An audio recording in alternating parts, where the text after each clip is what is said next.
Fageda és un repte, has d'estar sempre a l'aguait, observant, estant a l'altura.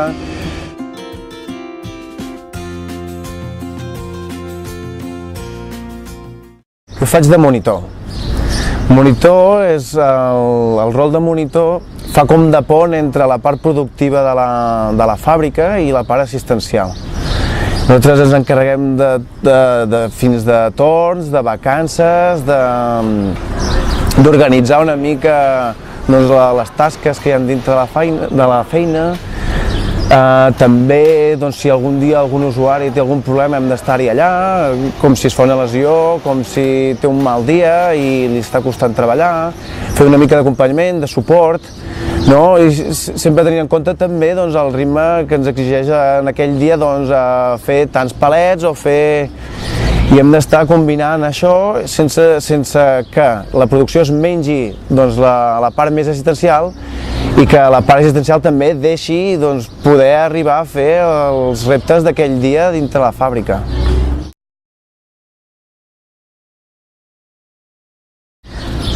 Tractar amb la gent és el que més m'agrada.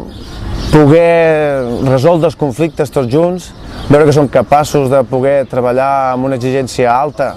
de producció i alhora poder-nos respectar entre nosaltres,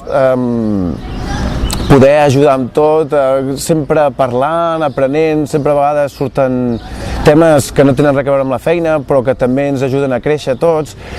Nosaltres guiem però també ens ensenyen ells i d'aquest feedback és quan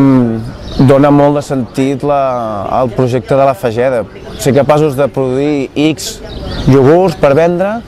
però que alhora en aquesta tasca siguem capaços de créixer tots, de millorar en detalls, en cosetes, no sense ser grans focs d'artifici, sinó cosetes com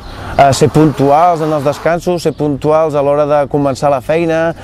l'higiene, la roba, veure com cada cop anem millorant en petites tonteries però que són superimportants, que al fi i al cap és veure que l'usuari pot anar agafant autonomia, que no has d'estar per ell es va creixent com a persona i tu al seu costat i això és una feina que ens omple a tots al final.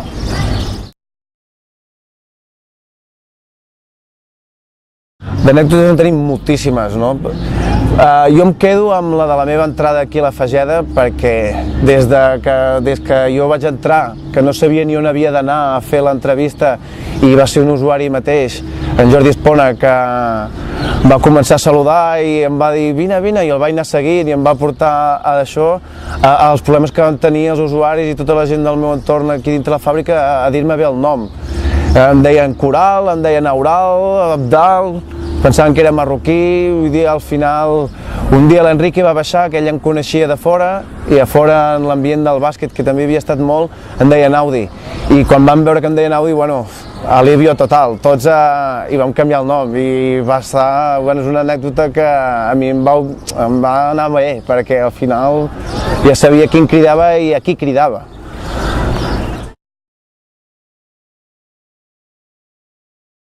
Jo era molt fan del llaminer de maduixa, però ara han fet una versió molt millorada, el grec de maduixa, i indiscutiblement és el que més m'agrada. A totes hores me'l menjaria. La textura és ideal, el gust és extraordinari, i llavors de productes nous que fan, hi ha el gelat de xocolata tradicional, bo, textura perfecta, i les marmelades, de la secció de marmelades, trobo que hi ha una que és la marmelada de pebrot vermell, que em sembla que marida amb peixos i tal, i jo a casa la mengem amb peix blanc, pangas i així ens agrada. Peix més suau ens va de perles. Jo era un amant de la literatura, vaig començar estudis de filologia, i llavors vaig tenir una època d'esport, d'entrenador de bàsquet, clínics, formació, i venia bé estudiar psicologia. I la vaig començar per internet, a distància, i ara estem fent l'últim curs. M'està costant, però espero algun dia acabar-lo.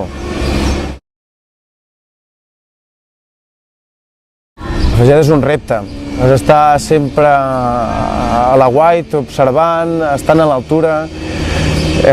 Nosaltres esperem d'ells, però ells també esperen de tu. que els puguis ajudar i quan te necessiten, i això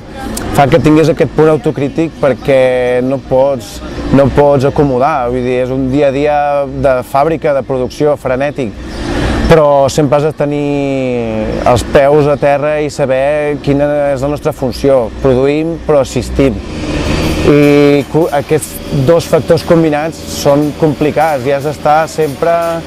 al 100% i això també fa que els dies passin ràpid perquè la feina no s'acaba mai i sempre pots fer més i sempre pots repassar el dia abans, què podem millorar, a més intervens molt a nivell verbal i clar, és improvisació absoluta i això que sempre estàs aprenent i això et fa créixer, evidentment, i això sempre poder combinar el creixement amb la feina